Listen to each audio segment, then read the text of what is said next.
short, hopefully, keynote presentation. So I'm going to share my screen.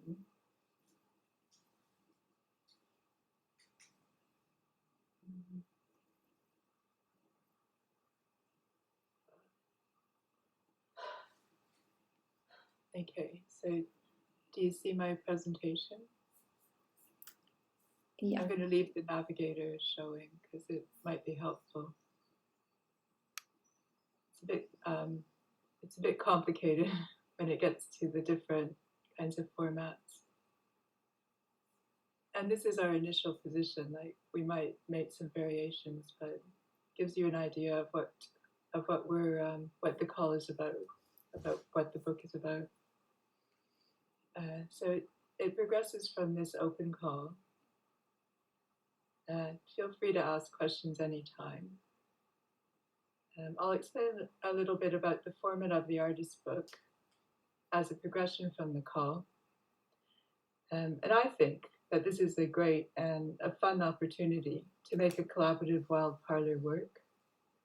Our aim is not to make a catalog or a vehicle for showcasing, although these are obviously undeniably important in practice. However, this book is a collective collaborative work, and the aim is to show how Wild Parlour is a group of artists and designers that come together for discussions or debates on practice. So our ideas come together in agreements and conflicts to make new concepts in a creative way and through discussion. And this way we modify our ideas, our understanding of the world, and understand and develop new ways of thinking. And this is an essential element of debate. And this is what we're aiming to present or to show through the images in our book project. So we put in an application to GLUE, which is the art fair. It's the ICA book fair and creative program. And here's the link. And it's going to be running this year in September 13th and 14th. So we need to put together, and we've been accepted for it, so we're putting together a book for this fair.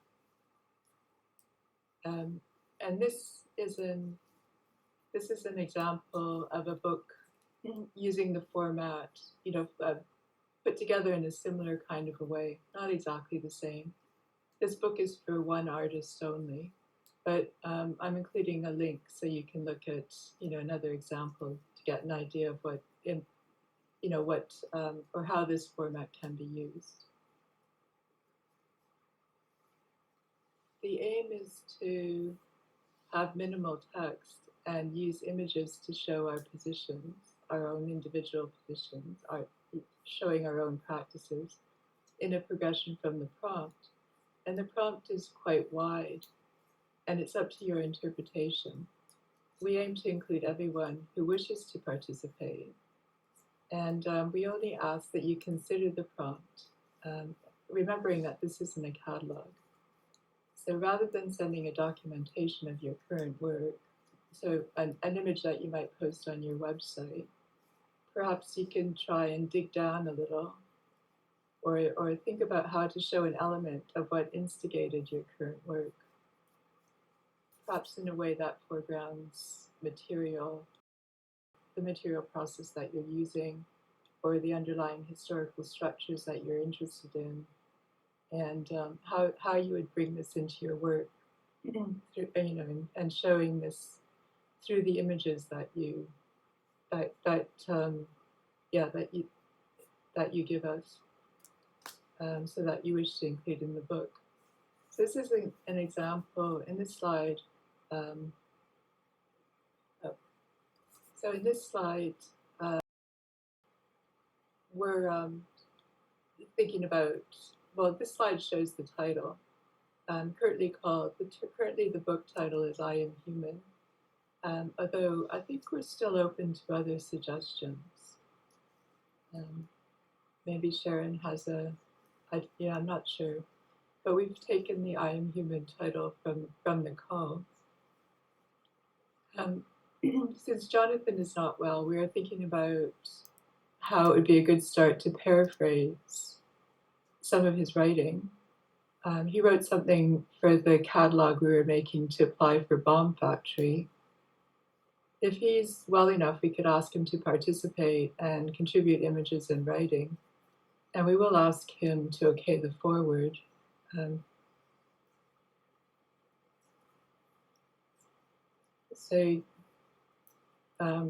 But we're aiming to use minimal writing.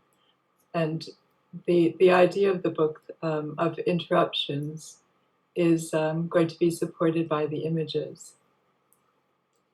Yasmin made some pages using colored shapes to exemplify how the images may be placed in the book in order to bring the concepts together. And you'll be given the exact dimensions.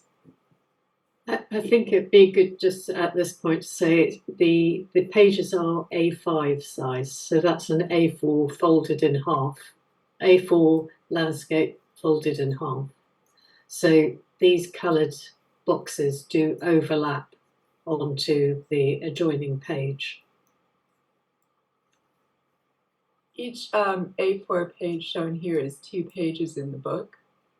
So each A4, as Yasmin says, will be folded and result in an A5 sized book.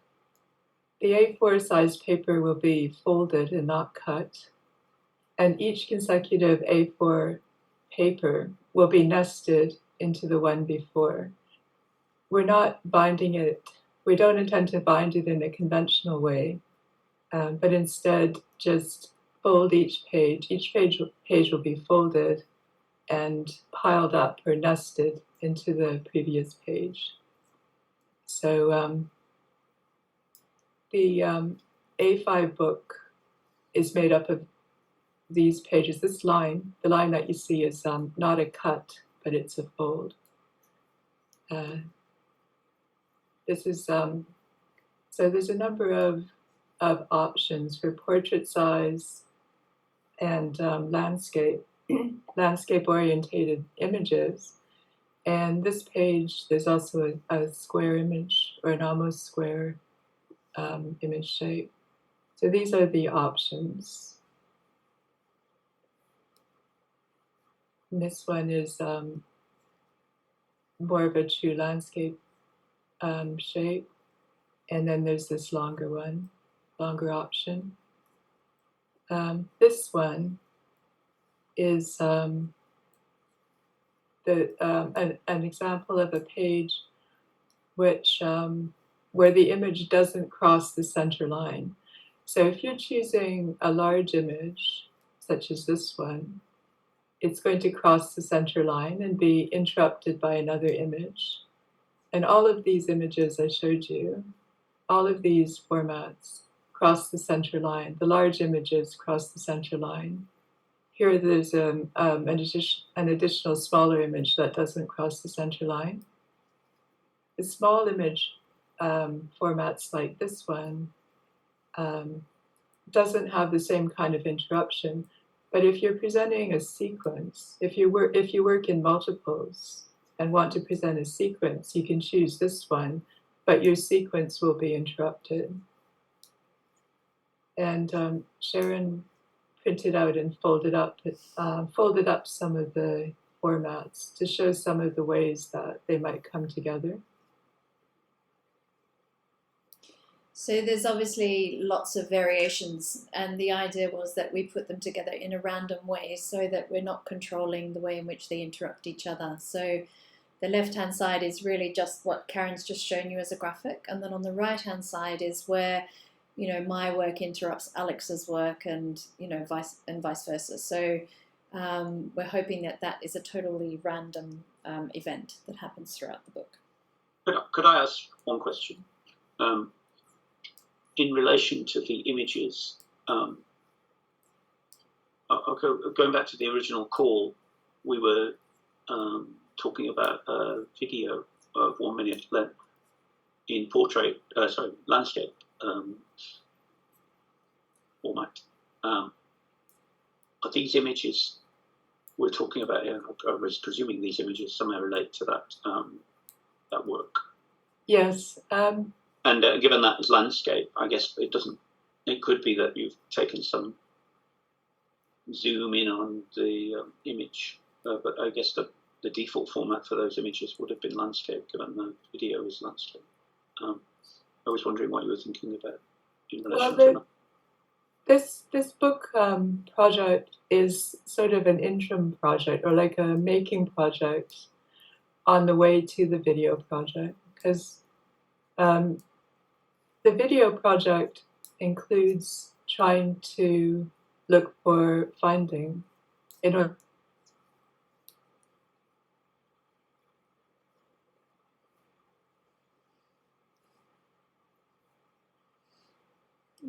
Karen's frozen.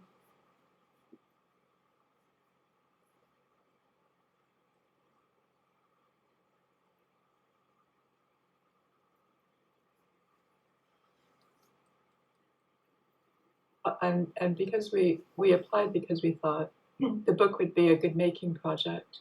We're thinking we should make a zine or something so we could think about how to make the video project. And so we applied to ICA and they accepted it.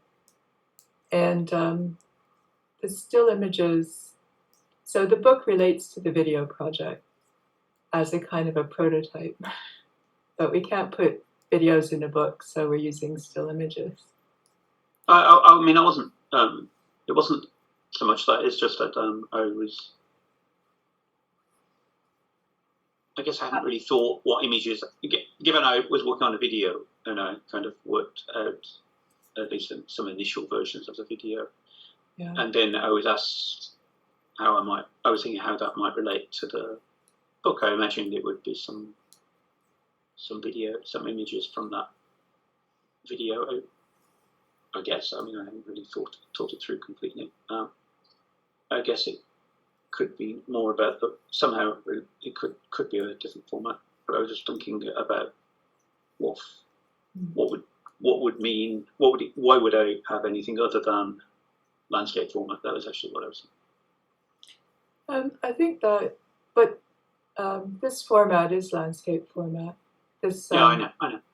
I was just looking at all your different formats, so I was just wondering. Yeah, why would there be other ones? Yeah. I guess our open call originally, Patrick, was a video work, 3 images and some text, and so it's just happened that the book actually came up first as an option rather than the other way around with the video. So that's why we've kind of jumped in. But yeah, you're absolutely right to ask the question. Okay, that's fine. I mean, I don't know what I'm putting in the book either. I just was thinking how I should think about that. We're just trying to be flexible for people too, like, because you might want to go and take some images specifically for the book. If you felt like doing that, then yeah, you can do portrait images or different ways. Yeah. Okay. Yeah. So here, I'm just going to run through some examples using my own work that I might put in. And I just thought I should explain a little bit about how this work connects with the prompt. And maybe that would be helpful. Because I used frozen film. I'm using medium format film, and freezing film is a way to preserve it past its use by date. It can sometimes last 20 years instead of, past its use by date if you freeze it.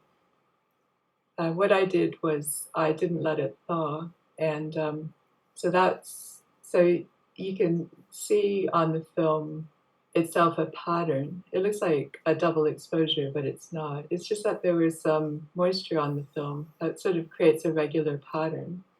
But it's not like a grid system, it's still organic. And the black areas where the image didn't occur is because the film was too frozen and maybe it was stuck to the paper still. Because medium format film has a paper backing, unlike 35mm film, which is just a thin strip of the celluloid itself. And for me, this brings into the image ideas about materiality and temporality in the world. So the world, how does the world work? So I've chosen these images, and I thought I would put them into that format, just to show what would happen. Well, first of all, this image, my one image, on the bottom is too short because the film didn't, it's not wide enough for the template because the film didn't unfurl, like didn't unroll enough. So I'm going to rescan it, and I like having the black edges show. This is part of the scan, the black edges, the frame around it. And in medium format, in this particular film, the corners are rounded. So I thought I would just leave that all in because it works for me. And I'm going to rescan the bottom image so it's wider and leave some of the black frame in that is part of the scan. If your image doesn't quite fit the template, it's important to adjust it. So I think we need to ask for people to be as accurate as possible to the dimensions that we will publish, so that it fits into the design that Yasmin will make without leaving, say, in this case, too big a gap between the edge of the image and the name, where the name is positioned. And so I put a temporary fix. And I'm going to and going back to the templates, there are actually two options here because one is the reverse of the other. So I'm going to just pick the one side, so the lower of these two options. And the way it works is the top one is page 1. Page 2 is going to be folded and nested into page 1. So page 2, when it's folded, will look like the small image. The smaller image, the A5, representation on the lower right-hand corner. And when I put my images in, it looks like that. So the result is when page 2 is nested into page 1, it would look like that. I'm using my own images here, so my images are crashing into my images. And this won't be in the book because we'll put them into a different order. We want to have other images, other artists' images crash into everybody crashes into each other, rather than showing an artist's work separately. Okay. So if I use both options, say both options one after the other, so we get a different result. So page 1 looks like that. Page 2 in the bottom. When page 2 is folded, there's a larger amount of image being shown. It's more like that. So you have a longer image. So this is using the two choices, the two inverted, the two choices of the yellow template. This is using only the one, and this is using the two. Looking at another one of the shapes like that, and using some more images in my series.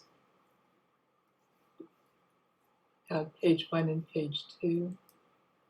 Page 2 is a long image that, because the film is frozen, it didn't put a spacer in between the two images. So it's one long image, so that's why I chose that template. So they look like that, page 1 and page 2. And then the combination of the two pages would look like that.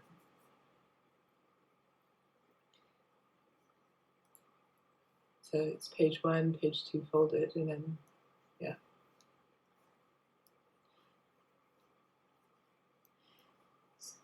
So I think it's a little bit tricky just to imagine. Karen was very sweet in not wanting to use anyone else's images and be responsible for the cropping of someone else's work. But if you can imagine that, for example, my image is on page 1 and Karen's is on page 2. Sorry, if you just go back to that one for a sec. To the one you were just on. Like this one. That's fine. Yeah. So I'm on page 1, Karen's on page 2. She's probably choosing that image because when page 2 is folded, maybe the most interesting part of her image is on the right-hand side, and she's lost the rest, and she knows that something else is going to butt up against hers in the margin.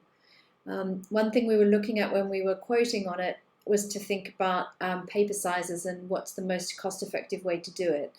And what we've worked out with the printer is that if we have a border running around the outside, then we don't have to trim the paper down. So if you've got any image running as a bleed, it will run through the middle of the book rather than running off the edges of the page, if that makes sense.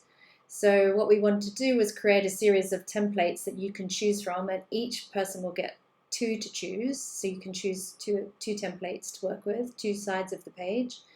And then you can choose, do you want the option that gives, your image a hero right-hand side or a left-hand side, or, do you want it as a series or multiples? Or so we were just trying to be as flexible as we could, but within the grid structure that Yasmin has set up, if that makes sense, so that hopefully once they do all start to come together in a random way, they will still have some sort of semblance of lining up, or it looks like someone's actually thought about it.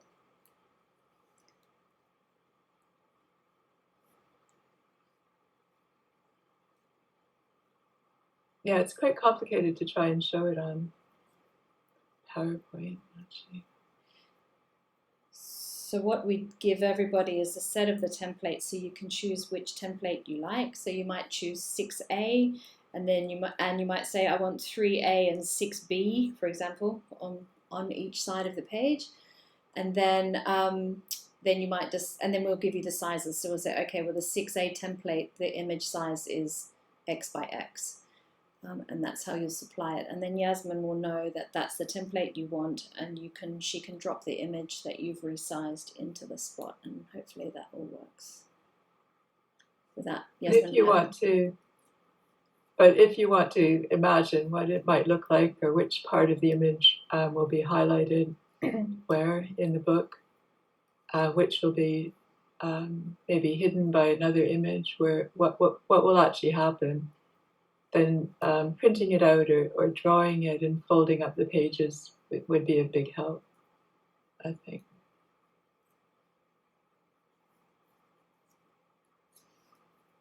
Does that make sense to everyone, that kind of grid system and the way in which we're hoping to not give Yasmin the massive job of designing 80 pages for everybody? And then messing it up by not actually writing. Cropping their images correctly and then having to resupply. It would be great if everyone can make sure their images are CMYK. That'd be handy. But we'll put all that into an email. Be given. Hi everyone, I come on late. Sorry about this. Will we be given the exact sizes? Like, we could actually just make sure that we submit the right sizes per template. That'd be amazing. Yeah, that would be good. Okay. Fantastic. I've done a little chart here of just a time plan of what we're working to. So we've got presenting today on the 2nd of June. Don't worry about the bottom bit, it's a bit hard to read. We were thinking, and we want your thoughts on this, as to putting together some sort of writing workshop, which might actually help to put some copy, because we haven't talked about that yet. But instead of actually, because we've got this format where we're starting to put together random opposing pages, it starts to not make sense if there's a piece of writing attached to an image, which may then well butt up against somebody else's image. So we started to think about maybe there's a way of actually in the middle of the book putting together some sort of written insert that sits. So I've got an example here, so that when you get to the middle, there's actually some sort of written material that sits in the middle. It might be on a different stock or something like that. So actually, a conversation, an interview, a rewrite of something that is a kind of a running dialogue between us all as a discussion or a research or something. sits in the middle. So that's something we need to discuss for that we could hopefully do next week or the week after. We're hoping to finalise all the printing costs to everybody so that everybody knows what they're in for. And then we're hoping submission of images and text by the end of June. Yasmin's going to then design it, put it all together. We get a proof back for checking, and we're very aware now that we're in kind of a summer holiday period now. But we'd love everybody's check, sign off, make sure we've spelt your name right, you're happy with the images as they look and have been cropped and dropped in and they're not reversed or flipped or whatever. Any final corrections by the end of July. We supply the artwork to the printer in August, and then they're delivered, depending on how we do it, whether we need to collate the books or not, by the first week of September. So delivery sort of middle of August, end of August, collating, putting everything together by the first week of September, and then the art book fair is on the 13th, 14th. That's kind of how our time plan is looking at the moment. Looks really good. I have another question. You know what type of paper you will be using? Like, would you be, for example, using tracing paper for text, or that can be overlaid on top of pictures, on top of images? Possibly. We were talking to the printer about trace paper, and it just depends on how we print it. So the digital printer we were talking to wouldn't do it. So yeah, it's possible. We were also talking, Karen had a really nice idea, a publication she had where they'd used all end papers. So they had just used random papers that they had left over from printing jobs, and then they just put that through the printer. So again, there was this randomness as to what your image was printed on. And when it came to putting the book together, it just looked like a really lovely combination of different stocks.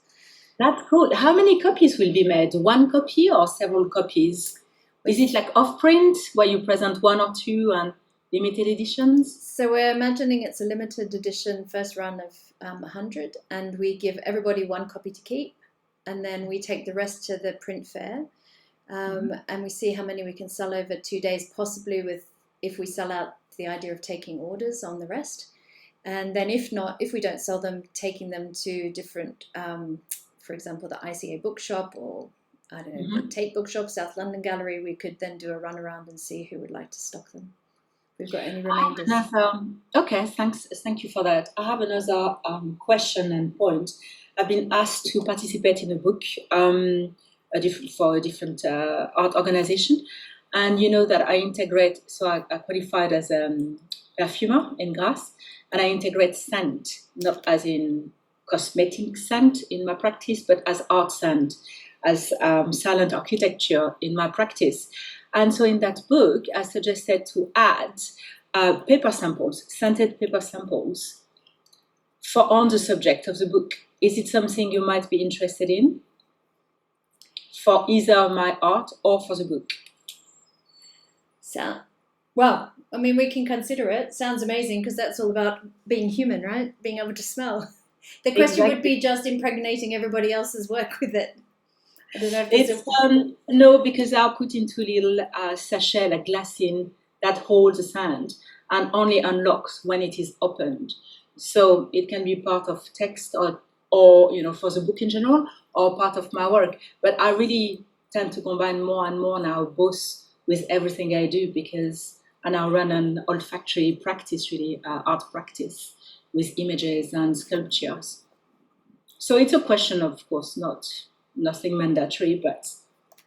Sounds amazing. If you're there between, when is it, the 1st and the 13th of September, to help us collate, you can stick them in. It's easy. You just like insert them, poof, like that. Perfect. Yeah. Sounds but if amazing. everybody is interested in, I mean, I wouldn't impose that on everyone. It's just a suggestion.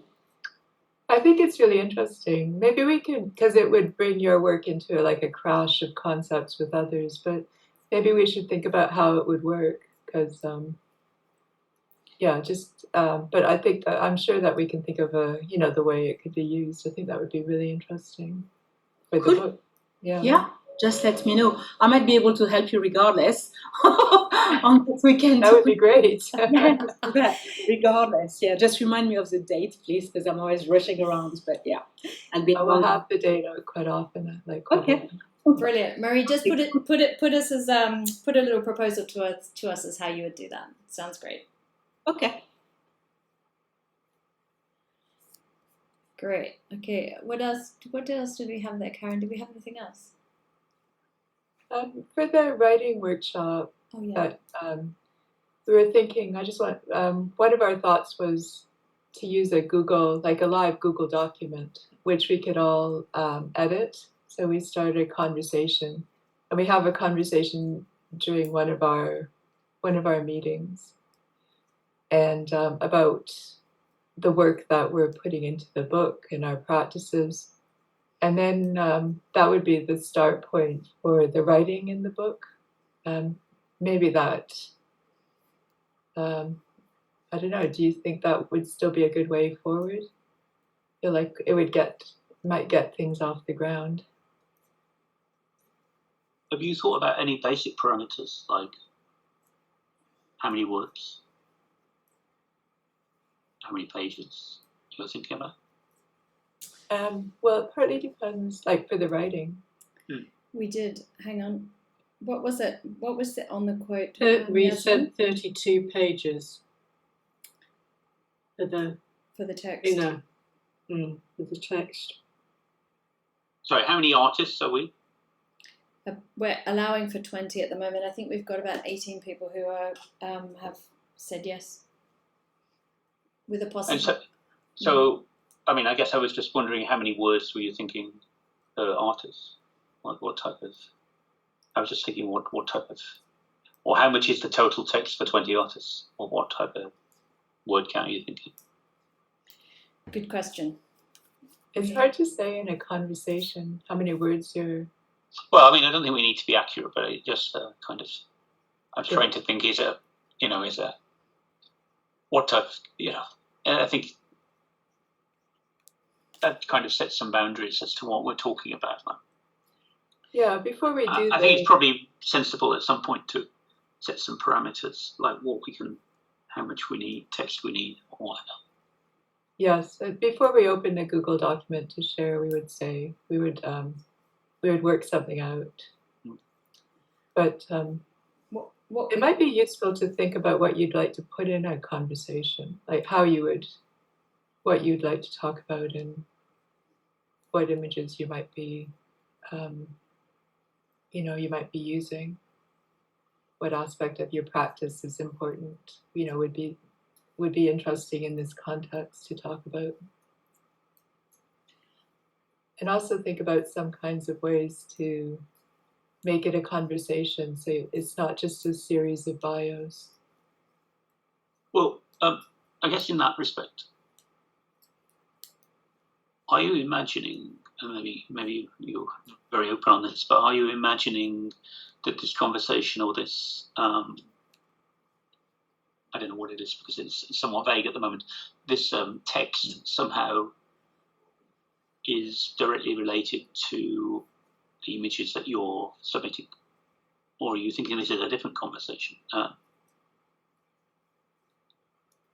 think it doesn't need to describe the images that we're submitting. But I don't mean that. I just mean, is it same topic? Yeah, I mean, it's about your practice, what's important in your practice. So maybe it can be prompted by the open call again.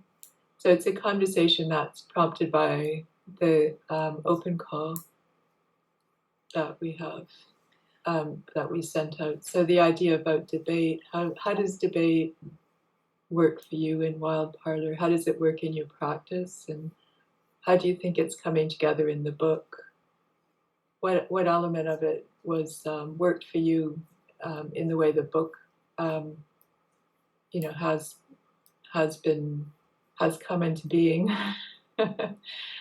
from your perspective? But it doesn't have to describe, like explain the book or what's in the book. It's a conversation around just adding another element, adding depth. I guess, Patrick, when we started to look at, as I say, when we started to divorce the text from the image, because we just were worried about the text and images getting muddled up, then it was like, okay, so then do we have an insert which has just got a series of everybody's 200 words or whatever that we asked for, one after the other, and that doesn't seem interesting enough. So I don't know if there's any other way anyone can think about how we could come together to have a discussion around the I Am I think Human. one way to do that is to ask the text to respond to the open call as well. I mean, there are many ways of responding, but I'm maybe not doing the same as everyone else. I kind of was responding to the open call by trying to make something that I thought was some work of art. I don't have anything else I do. I don't really. It's not reflecting my practice. It's only reflecting my practice in the sense that I'm making it, right? But I can also respond to the open call by how I interpret it in some way, or what it means for me in words as well. Which, of course, the two will overlap because they're both response to exactly the same question, like or open prompt. That's perfect. We can do an open Google document. Well, I think these 20 texts should somehow have some common theme and shouldn't just be a bios, like you say. That wouldn't be very interesting. Well, it might be interesting factually, but it wouldn't be very interesting as a book to read at all. If you were to think about it, writing out in some words, in text, your reaction to the open call, and my reaction to the open call as well is to make an artwork, and my reaction to the book is to make an artwork that goes in the book.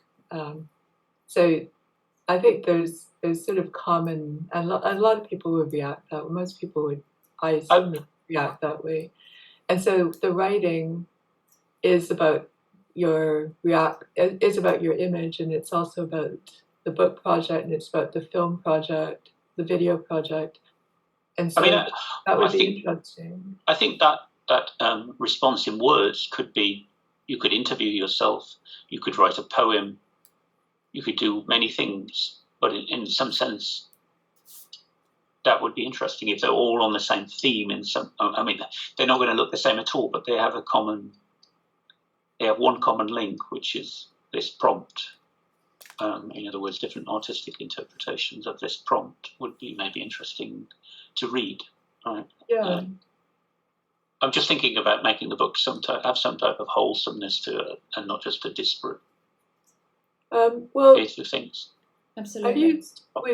We've used in RCA. I mean, I don't know if you've come across using an open Google document for a conversation to create an interview. I've used it in collaboration with other artists before, and but the thing is that we wouldn't publish. We wouldn't spend 2 hours do an open Google Doc and then publish that. We'd have some time to edit it, so you could change your responses or tidy up the grammar or take out some bits and put in new bits. And then when we're all happy with it, well, give us a couple of weeks, whatever it is, when we're all happy with it, then we would use that version. And it can drift a bit and cover other topics and whatever. I mean, it could include some poetry, but it'd be nice if they weren't all separate statements. That's what I was thinking, that you have your name, like it's your name and you're saying something, but there's some continuation to between the different statements. I mean, maybe this is too difficult with 20 people, but Can you just come off screen sharing for us, Karen? So Yeah. we can just see everyone. That's better. Maybe this is too complicated but I was hoping to get away from the separate text, separate 200 words each, which is going to have to be in list form and sort of comes away from the crashing up of concepts that occur in a conversation or a debate. I guess you could somehow have conversations where in each conversation there was one person doing most of the talking, but others asking the question, and in effect go around the 20 artists in that vein. I don't know. It sounds very difficult to do that. I like to coordinate. I like the idea of departing from the sort of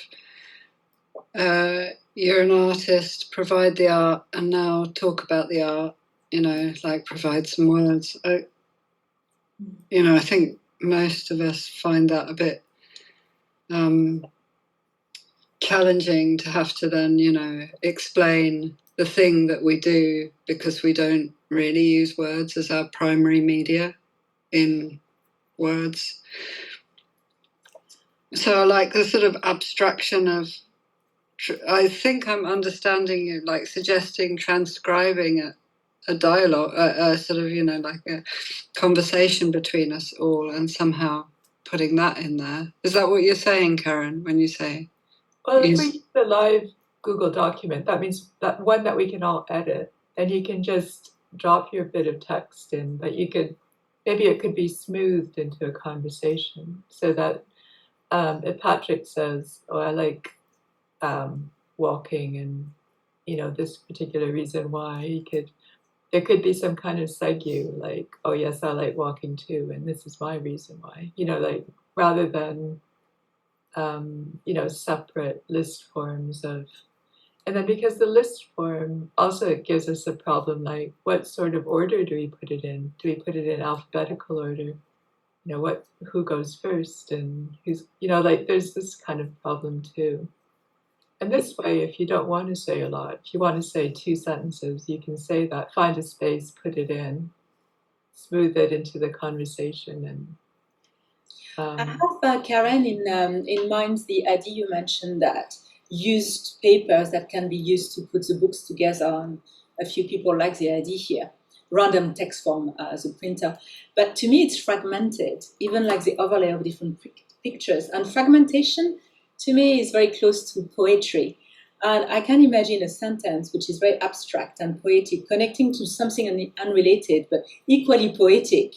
And this sort of puzzle, which I understand, rightly or wrongly, is the book is going to be more or less like a little puzzle.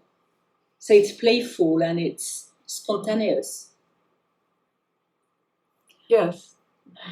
I'm also wondering too, and I don't know how, I can't quite form it in my head, but I'm wondering if there's a way of, because the whole idea of going up against AI and proving our humanness, I'm just wondering if there's a way of playing with AI, especially to begin with, to create something we're then responding to, or we're pulling apart, or we're rebuilding back together, or we're railing against, or we're, I don't know, but somehow we're sort of, because this notion of I am human and click the box to prove I'm human is kind of where the thought started. So I don't know if there's a way of using the text in a similar kind of structural way as a starting point. I guess with something like that writing will be more spontaneous, less generic, because AI still uses very generic prompts, and it can be like, oh, fuck it, I don't know what I'm going to write. You wouldn't get that from AI. You know what I mean? Just like something which comes just from the moment, the spontaneity, and boom, gets imprinted. Impressions, that's a read of it. Karen, you were suggesting the Google Doc, and I was just wondering if we all enter into that exercise, that we all come with a keyword which relates to the theme, I am human. Type that in, and people respond to it with their reactions, or start a dialogue off that way. But everyone comes with some sort of keyword or a sentence or a phrase. How would that feel? Would that sort of start a conversation off? Yes, that would be a good start. We could give that a try. And the thing is that we could leave the Google Doc open as long as we want. Like it could be open for a couple of weeks, or you can enter, and edit as you want. What's quite fun though, I mean, we've done it at RCA, and one of the writing workshops was that everyone's doing it at the same time. So you can see, Patrick's deleting. Now he's writing, like, what's he writing? And then you're overwriting other people's stuff. So it's quite fun to kind of play all together at the same time in the same sort of space and see what Yeah, I everyone's like come up that. with. That we might use one of these sessions even to like, yeah, live writing. Yeah. So I guess the question is, what is it that we start with? Is it like what Yasmin's suggesting, where it's like we're throwing something into the pot to start, and then we go from there? So One if thing I we're doing the live writing, then are we going to capture those moments of, you know, like you're describing that you're seeing somebody writing, and that, you know, because then after all that sort of kinetic activity, it settles into just a document. Well, could you be radical and just have this long dialogue between 20 artists, and you know how we get started? We just question each other and write a very long text, and I don't know, just chop it up into fragments and randomly organize them in some way that may come out reads together, but we don't know. Maybe there's some way of keeping track of who wrote what, but somehow it's one long thing, then it's fragmented. Maybe you can change the paper each time a different artist speaks or something. I don't know. Well, I think it just But it's all not in 20 separate pieces, but it's not. Can it's you all record? intertwined. You can record think- the different colors, can't you? Can't you choose a different? Like I'm typing in red, you're typing in green. I think. Yeah, but what I was trying to get at is, can you not try and separate it out at the end? Can you somehow make it fragmented pieces from different people? So, in other words, I've got one sentence at the beginning, and I've got one sentence in the middle, and I've got another 3 sentences later on, and they're maybe taken slightly out of context because you didn't necessarily keep all the bits that were led up to that statement, and so. And then we do that with everyone's work, and so it's somewhat poetic, as Maria said. Could the whole conversation be like almost like a watermark on the paper? So then the text has receded in importance because it's like almost decorative, but yet it's kind of like in visual appearance, the text is occupying the same space as in a traditional book with pictures, but because the text is,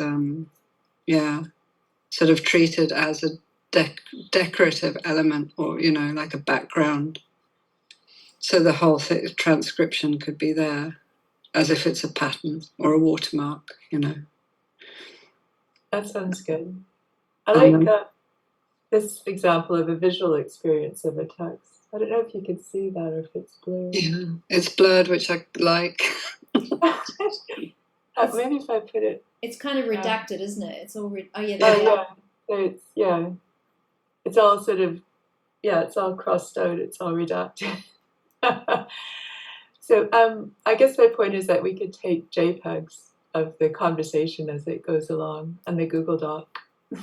We could also record it as well, so that could be a visual, a video as well, a video work of it actually being rewritten and rechanged, and maybe there's a way of creating an image out of those multiple layers that. Screenshots of the record. I love the idea of it being recorded, because as people type, it's visually very enticing and intriguing, and you get hooked to it. And and then like screenshots would be very cool of it. Yeah, that would be good. So then we are just using images, and we've made text into an image, and also in a kind of a performance. Yeah, cool. And we can, if you're worried about sort of clarifying your choices of images and so on, we intend to put on Instagram addresses or website addresses, whatever you like. So you can always explain more about the book on your website or on your Instagram. So people can find out more about your images that way.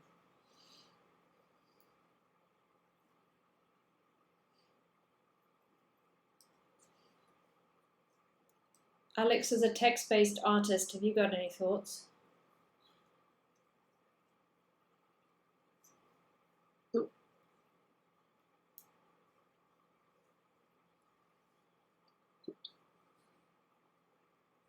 I mean,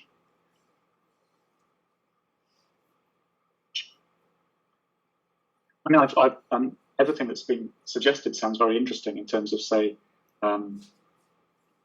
many of the, all of the ideas, whether it's to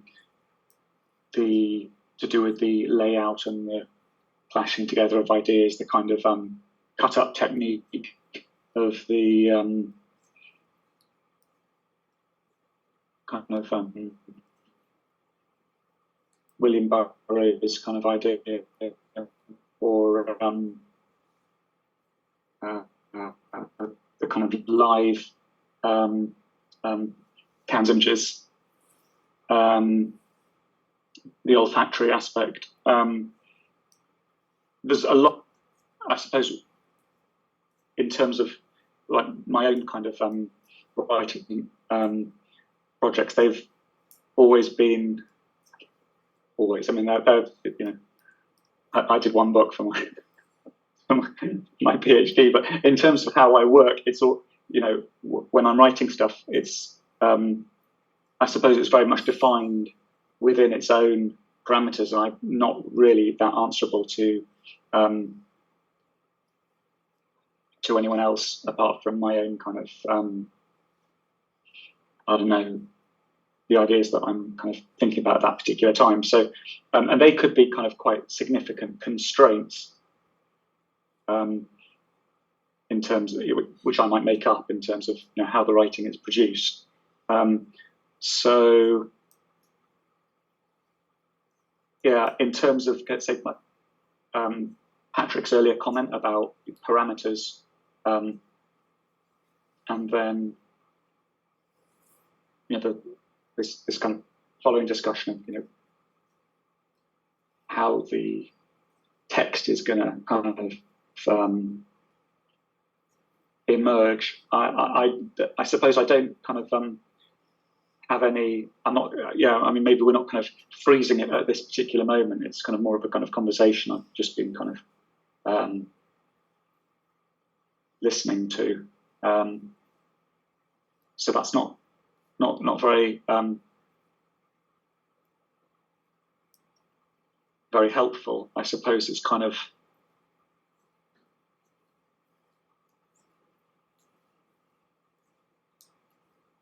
and I suppose there are a lot of ideas, for example, some of the things I've just mentioned that people have been talking about, or, Sharon, your own sort of suggestion of kind of different colours for different contributors. Patrick's idea that those colours might kind of be,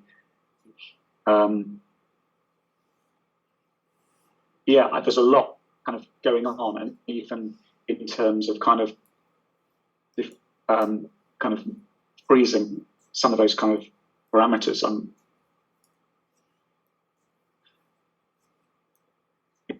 I don't know whether it's an organic process in terms of as a group we sort of think those are the kind of things I like, or whether at some point maybe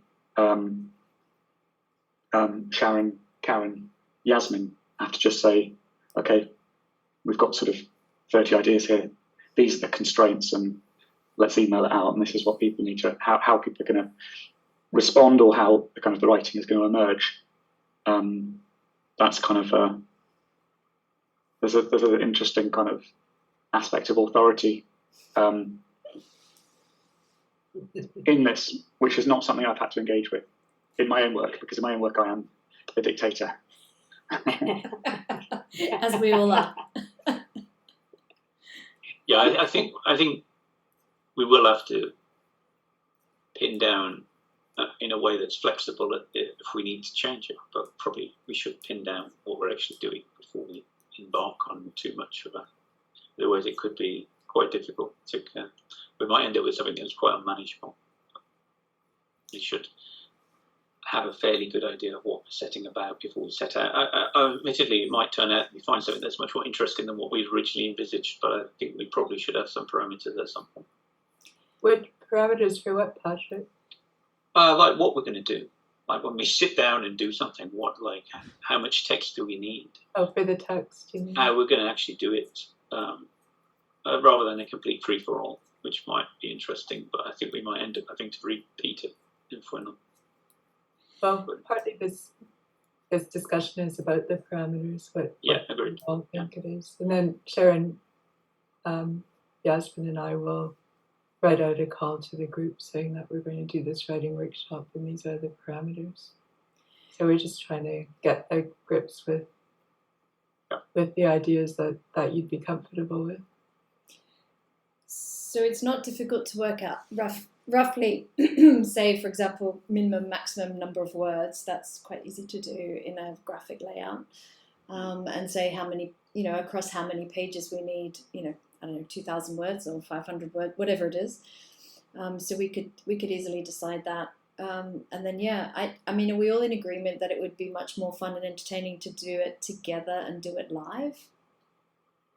I guess is the next question. Or would people prefer to go away and have time to consider what they want to do and how they want to do it separately?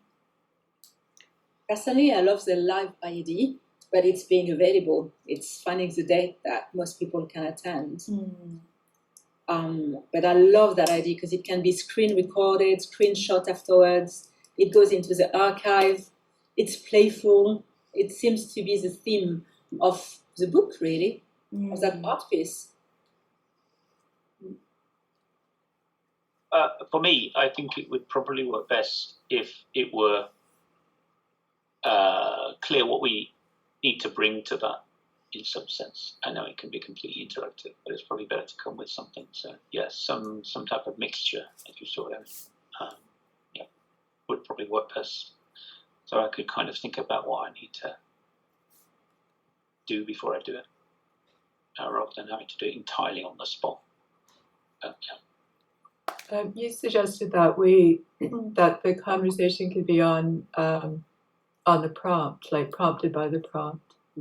And I think that's a good idea, actually, because you could talk about your practice or why you want to do the book or the way the book is set. We could do that's a nice wide.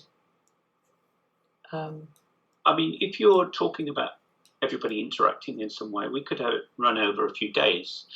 You wouldn't be able to record it in the same way, but you would be able to. It doesn't have to be. We don't have to have all 20 people there at the same time. If only 5 people are there at a given time, it could still be interactive, right? Yeah, maybe we could do a combination of like Sharon thinks it's good we're all together, and I do too. But I've also thought that we should have it open for longer, a week. People can come and connect with it whenever they want to. We could ask them to take a screenshot before and after, everyone, before they interact with it or something. So we have a record of changes. We might be able to track the changes as well. There might be a way to do it online that it's doing it automatically as well. Yeah, that would be good. It always drives me crazy, all those track changes, but maybe there's a way of doing it. I love it because it becomes like a live entity with people in different countries, and I just love it. And there's that thing AI, like made by human. I love it. Yeah, and I think also it's a great experiment to try out because we've been wanting to do something as a group, and it's quite difficult to bring everybody to a point where they can just jump in and out. So I think this would be a great opportunity. Because it's someone like me who doesn't write, I would be very hesitant at presenting something written, whereas I could quite happily scribble something onto a Google Doc and not worry about it too much. So, for me it would work, I think. Makes me brave. Me too. Yay, brilliant. That's what it should be. Should we use, I like the idea of keywords as prompts too, so that so there's connections, so we could even have some different sections of the conversation going at different times. Like maybe I could start like by saying, if it was me, I could say a keyword, start with and then say a few things, and someone could join in, and then we can move these sections around. The sections can be moved around to join up. It's very personal, but I struggle more, maybe because I work also in digital marketing, with the idea of keywords, because you can generate prompts, as in AI prompts from keywords, whether when you put short sentences like I am human or made by human or whatever, it's more, to me, it's more human. It's a bit more expanded and it's a bit deeper, but that is personal. It's biased by what I'm doing. They use short sentences rather than keywords. We like keywords you can words, because it's more, you can put more emotion as well in a few words than one word. It makes it more robotic, I feel, anyway, but that's just my opinion. Oh, that's a good idea. So we could each bring a little phrase or a short sentence as a kind of a heading that other people can join in with, something like that. So Yeah, I think that's a good idea. Or a question. Mm-hmm. Pose a question.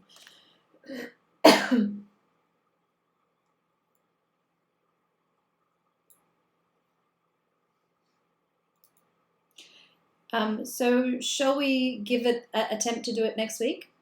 Should we allow the next 2 weeks, and if we can, see if we can give it a go next week and see what happens? Yeah, I think that's a good one, and then we can keep it rolling for a couple of weeks, like you suggested. Yeah. So So as we were saying, if someone's not available to join live, they can always come to the document later. I think it's cool. It's a great project. Thank you for organizing that. I've been missing in action, but I've been following, sort of. It's great. You've shown up. Brilliant. We've got a bit of time left. Shall we hear about your professional artist book, Alex, and what you did and how your projects work, which is probably the antithesis of this one, but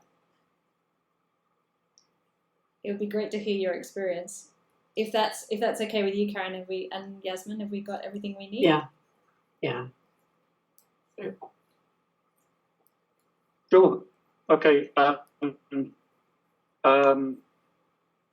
So yeah, just to kind of lay out the project as it was. So this was part of my PhD. I was writing my own.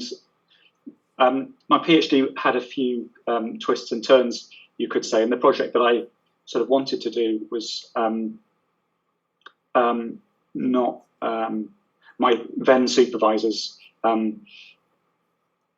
weren't comfortable with it. Essentially, it was kind of a sort of mathematical, scientific investigation of poetics, and yeah, as I say, they weren't entirely comfortable with it, and they wanted, I think, a sort of they understood sort of poetry would come as a sort of poetry book, a kind of collection of poems rather than kind of a almost sort of an investigation into the sort of scientific underpinnings of it, which was what I was kind of maybe at that stage more interested in. So I sort of came to a point where I sort of needed to kind of have a book. It seemed I needed to present it. I needed to present this for the actual PhD. So it wasn't necessarily something that I kind of initially wanted to do or thought that I would do, but I sort of did a number of experiments on language as I saw it, and I took 10 of those, which I thought were the most kind of conventionally, recognizably poetic, to essentially to almost tick the PhD box. But I sort of took these things, and they're still quite unconventional, you could say, and you had no idea really how to kind of put it together into a book for submission. So in November of 2023, I had found an agency, a commercial agency online they're called Studio Berghini. They're based in Hackney Wick, and they do quite a lot of commercial stuff for art schools. So they might make posters for the RCA or for Central St Martin's or Goldsmiths. Maybe it might be to do with kind of new students' days, welcome days, or it might be putting together a prospectus. They do also work for commercial companies as well, and they also work for work for artists, people who want to put together a book or graphic design kind of stuff, the Royal College of Art. But I think in sort of recent years, with kind of cuts to the to that budget, the level of sort of maybe decreased to the extent that they felt they kind of wanted to spend more time with work, wanted to make it more commercial, so so that they kind of left the RCA, but they had that kind of connection. And I kind of contacted them. One of them, really nice bloke, Christian, he recognised that what I was doing was pretty weird, and I think really sort of appreciated the kind of the aesthetic and the personal dynamic to that my project, and took it on. It went, and one of the key differences, I suppose, between my book and our project now was that I essentially sort of sent him all of the text, which I'd taken out of my notes and stuff, like my notebooks and things like that, and I just put them into a list of sort of 10 things with a bit of an introduction and a certain set of instructions as to how they kind of worked and how I wanted them to be presented to some extent. So he had these kind of parameters, and we sort of talked about the aesthetics of it and the project quite intently, but then it was down to him. So it was almost like a kind of 2-stage process in that sense, rather than 3-stage. I sort of did all the stuff in my own head, in my notebooks, talked to him about it, and then he took it all on. And he had from November 2023, and I finally got the copies in October 2024 of last year in order to submit for my PhD. And he was, because they weren't sort of making money on this. It wasn't that kind of a commercial kind of venture, even for them as a commercial company. They weren't. He was sort of thinking about it or working with it outside of his sort of, day-to-day business operations, you could say. But yeah, it worked really well in that sense. And the award it was given is, to be honest, like, yes, I supplied the text, but it's really about design and presentation and about kind of book quality. And, that was down to Christian, and then the bookbinder he went to, the London Centre of Books, or London Centre of Book Arts, I think it is, also based in Hackney Wick. So a lot of the decisions on paper, on font, on how you bind it, on the kind of, sourcing the material for the cover and stuff like that, was, not just a lot of it. Like, yes, he'd kind of run ideas past me, but essentially this was their expertise and these were their decisions. In terms of the text, I actually this is what I presented, I think just over a year ago, when I presented my work to the Wild Parlour. So those were the PDFs that Christian had shared with me. I think it was maybe March last year or April last year, of what was going to constitute the book. So that was the kind of process, and then in terms of costs, it was significant, and I funded it personally. So one of the reasons so few copies were made, I mean, this was never going to be a bestseller. It was a question of a few to give to family and friends, and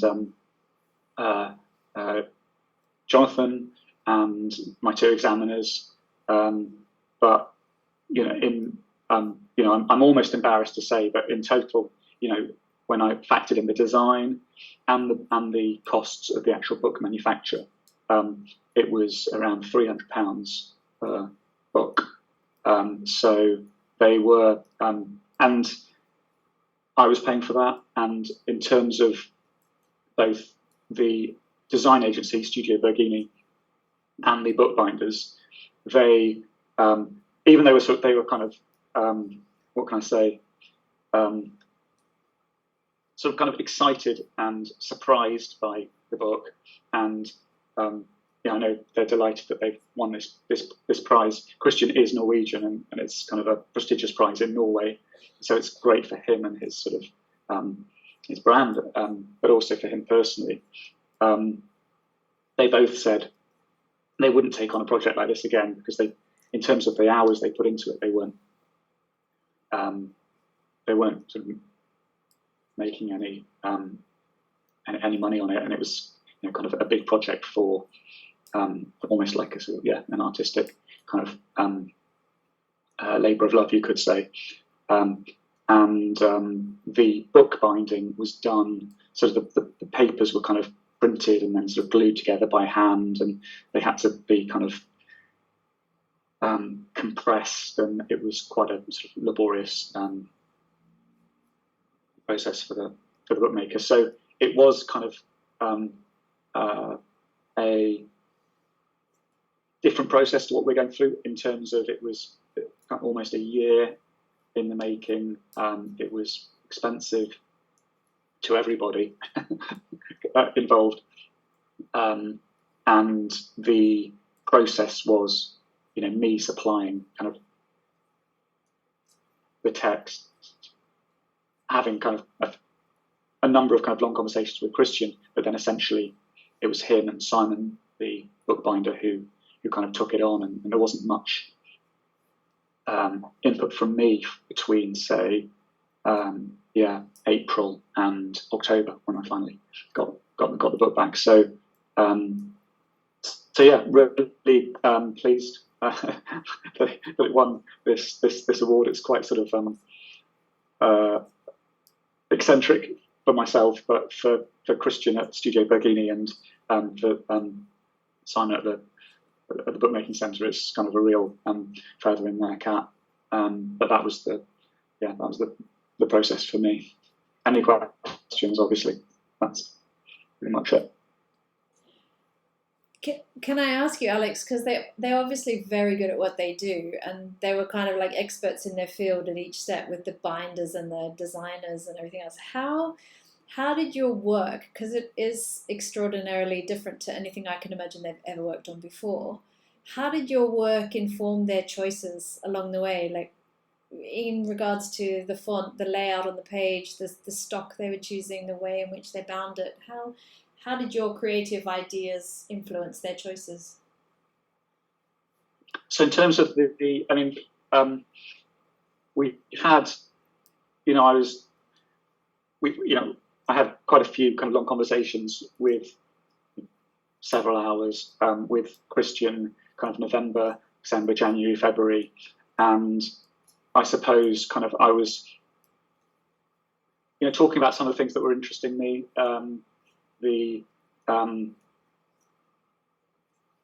You know, how to some extent technology is magical thinking today. We don't sort of think when we communicate now about these kind of this incredible stream of zeros and ones, or not even zeros and ones, just sort of kind of constrained fluctuations through space. Just did in the same way that I kind of break down language and think about the kind of hieroglyphic origins of letters and things like that, or grammatical signs. I was interested in the kind of emergence of computer technology, both in the 19th century with someone like Ada Lovelace, but also particularly in the 1940s. So and also typography of the kind of 1920s. So the font was a kind of and there's also something kind of mystical about this, almost in the same way that you got this kind of in the medieval period, like what's science and what's magic. You know, we almost had that again, to some extent still have it with technology. So he found a 1950s font, which was kind of like a courier, sort of an early computing digital font, but no one knew where it came from. There were some sort of suggestions that could have come out of Canada, but there were also some suggestions that could have come out of kind of Eastern Europe, so Czechoslovakia. So there's something kind of quite interesting about the history of the font, but it was also related to relatively early kind of computing technology. So that was kind of part of it. And then the book covers was salvaged, the kind of salvaged from that kind of period as well. In terms of the design, I'd sort of developed, I mean, it's kind of, you know, I'm semi-insane really. I kind of had developed this code for even expressing who there was this kind of interesting kind of almost like he was reading those codes. I mean, they were quite kind of obscure, and he was kind of responding to them.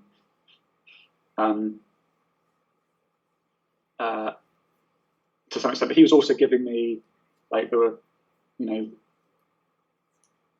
like for each kind of experiment, he was kind of, you know, it could be presented like this or like this. In terms of, say, paper, that was just completely down to him. In terms of binding, not down to him and Simon. I had, you know, he sort of had a kind of a narrative or an idea of why a particular paper might be useful, why a particular type of printing technology might kind of evoke something of the kind of aesthetic that I was kind of thinking about. But those were all decisions he made. The binding practice was kind of, the book was part machine, part human, kind of in the sense that, you know, a person had to kind of glue these things together and sort of hold them. But, you know, the printing technology and, you know, obviously the kind of software used to kind of page layouts and stuff was, you know, clearly machinic. So, yeah, I'd say a lot of those decisions were made by him. Even like the colour, he, you know, had put a lot of thought into kind of the different kind of colours that were being used and the kind of era that those colours as dyes kind of emerged, or when they were used, in terms of which kind of decade and stuff. But those were decisions that he made. I suppose still kind of responding to this idea of kind of, you know, 1940s, not 1950s, kind of almost, you know, like maths and material kind of turning into a kind of a new language, which was then creating this kind of magical framework that we now all inhabit. So yeah, that's kind of part of the whole dynamic. But yeah, I suppose in some of those initial conversations, I sort of set a tone by explaining that some of the things that my poetry was interested in, and then, you know, Christian and Simon took it in terms of things like layout and, you know, book production, which I have no expertise or kind of knowledge in the way they wanted to.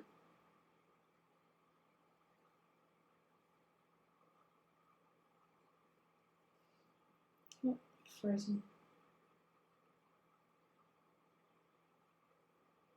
Sounds like a fascinating book and the whole project. I mean, it might have been hard at times, but it sounds like it's come up trumps. Now you must be pleased. Yeah, no, I am. Thanks. I mean, I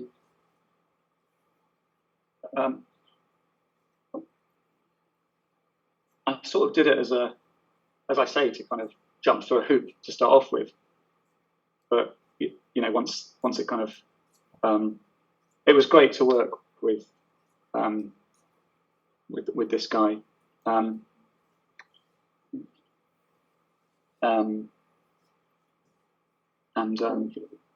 it turned into something I'm really pleased with. I'm pleased it's been sort of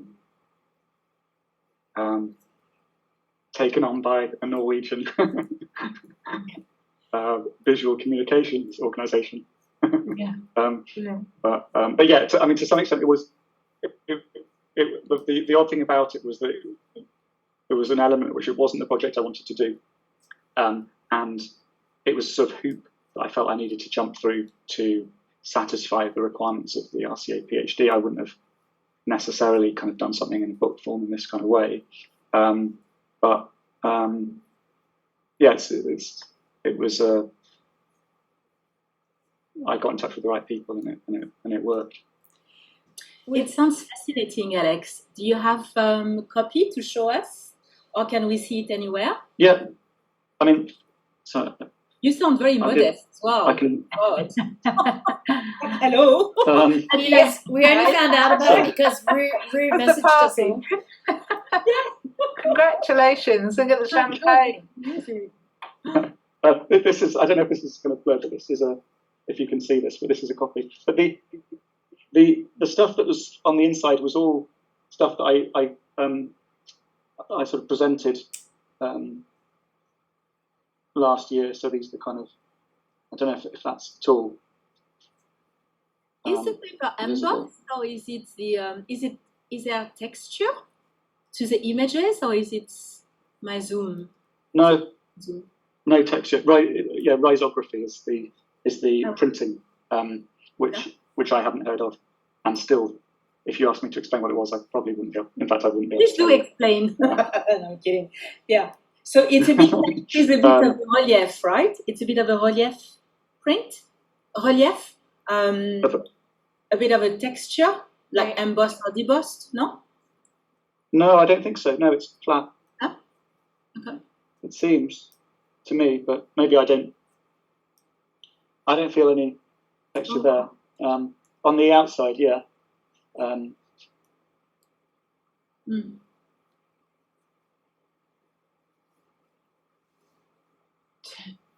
Did you say it was a risograph? Yeah, risographic. It probably has a kind of a thicker ink, so it's like it's not embossed or anything, but it maybe sits on the surface. I was told. Alex, will it be in any public collection? Will there be a copy in the British Museum or the university? That's maybe the British Museum in 1,000 years or something. I mean, no, sorry, the British Library. Did I say? To be honest, it's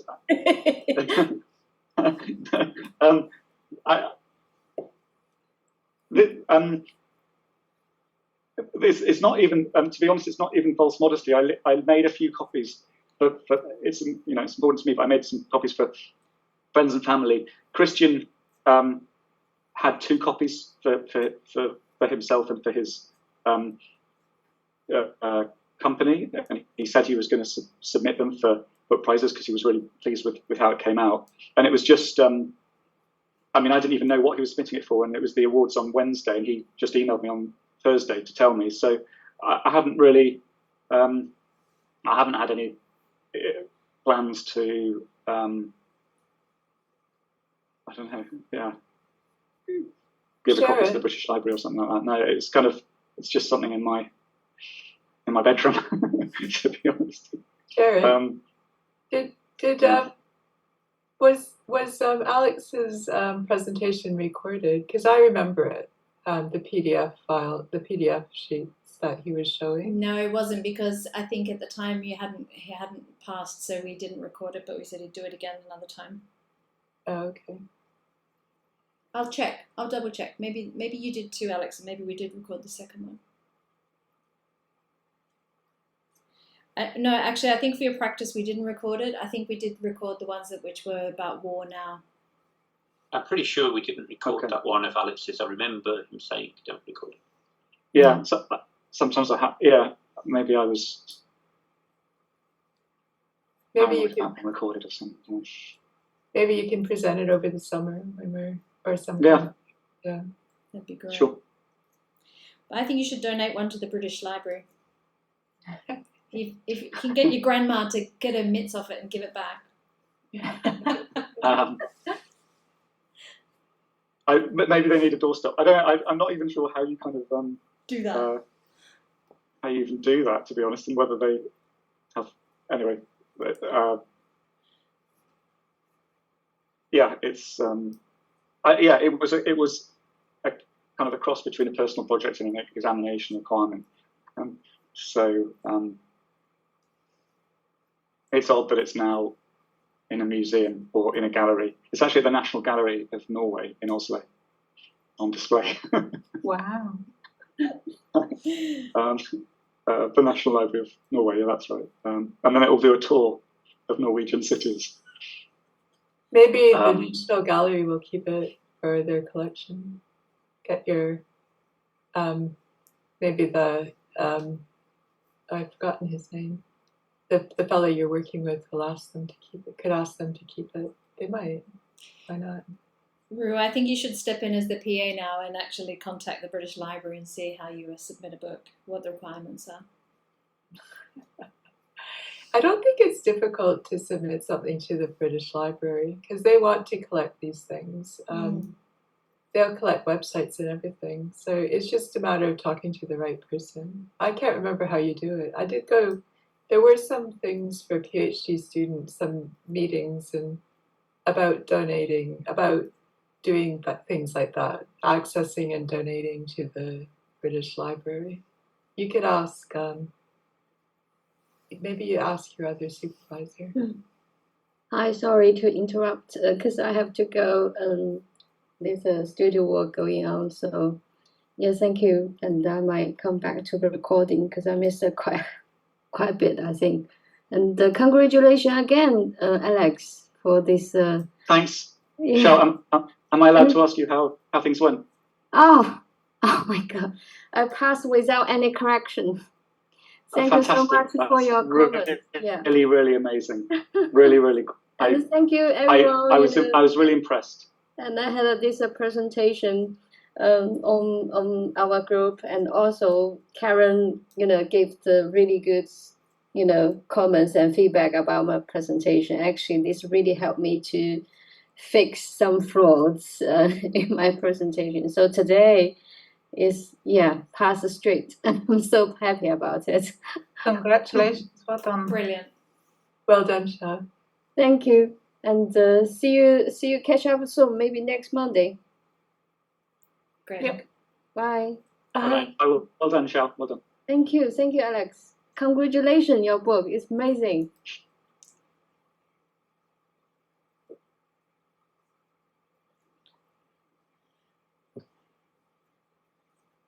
Well, shall we wrap up? Should we wrap it all up?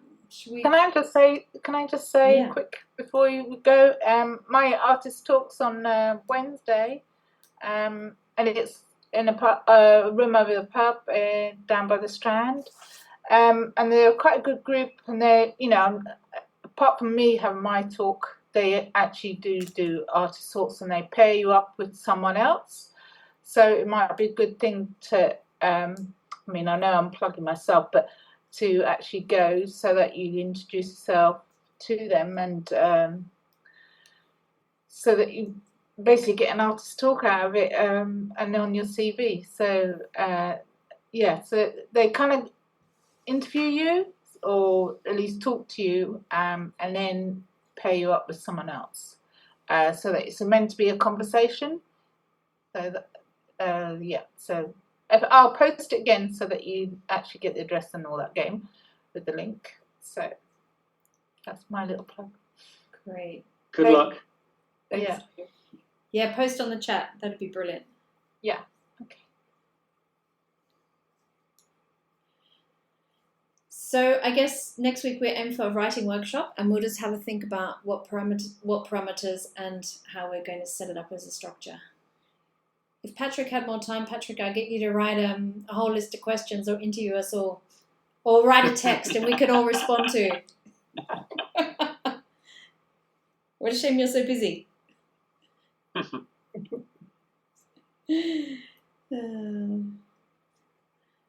Anything else? Any last questions? Comments? Ideas? No. I was just the question if anyone can think of any printers. Apart from Alex's. Well, I just looked them up. We're not going anywhere near them. They won't allow us in. Not yet. This is our first one. Just give us time. Where did you try so far? We tried digital printers who are based in the design business centre in Angel. It's just I've used them in previous years and they've always done good jobs. So we've only been there. Do you know someone, Patrick? No, sorry. The only printer I know printers from photography, but I don't think I know any book printers. I mean, I was trying to remember. A friend of mine published a book, but I can't remember which printer he used. I think it was quite cheap, but I don't remember which it was. That was a photo book. I mean, maybe Maria, don't you have some printer contacts? Haven't you printed a photographic book or something like that? Photographers often print. I mean, the people I know who've printed stuff have been photographers, actually. That's true. She's disappeared off the call. She's gone. I mean, I know quite a few photographers who've printed books. Not very well, but I know they've printed books. It's mostly photographers who print, right? Because one of the ways you present photography is actually through books. I mean, the thing is, the way in which we're proposing we bind it, we're not actually really making a book anyway. We're just printing sheets and then collating them. So, I mean, there was this place. There's this place in Shoreditch, High Street. That's a printer. I've forgotten their name. Is it called Print Space? Maybe. Maybe. I think they're a professional printer. Used a lot by photographers. I think it's Print Space. I know it is. It's on Shoreditch. It's next to the Flowers Gallery in Shoreditch. I think it's called Print Space. I've been to a few exhibitions there, and they are printed for photographic exhibitions. I used to do some photography before, and we printed that. Print Space. I think it's Print Space. Yeah, it's definitely next to the Flowers Gallery. Yeah, I use them. They're very lovely. Yeah, they're very high quality print. But that's photography, though. I didn't know they did. Yeah. As I said, I only ever did photography. So yeah. So for exhibition with Jonathan. Exhibition at the where was it? In Kate's studio. I printed some stuff there. That's actually where I printed my work. I think that's the last time I used them. I and know that was a those mixture of postcards. text and image. Mm.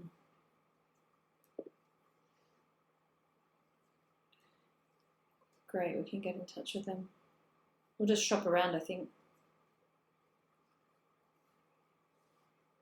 Yeah, I mean, the people I know who printed photographic books. Okay, so when we had a photographic exhibition together, we wanted a photographic book, and one of the people in the group did that, and he used some online design company to print the book. I think it was quite cheap, but I don't remember what the name was. That was the cheapest we could do it, actually. Wanted a photography book of the exhibition, a catalogue. Well, basically a summary of the work. But maybe it's not quite what we want for our artist book. I think that wasn't a high enough quality, maybe. It's a bit too rigid, I think. Yeah. All right, we've got time. We'll keep shopping around. If I think of anyone, I'll let you know. Brilliant. Someone outside of London might be cheaper. I don't know. Was one suggestion.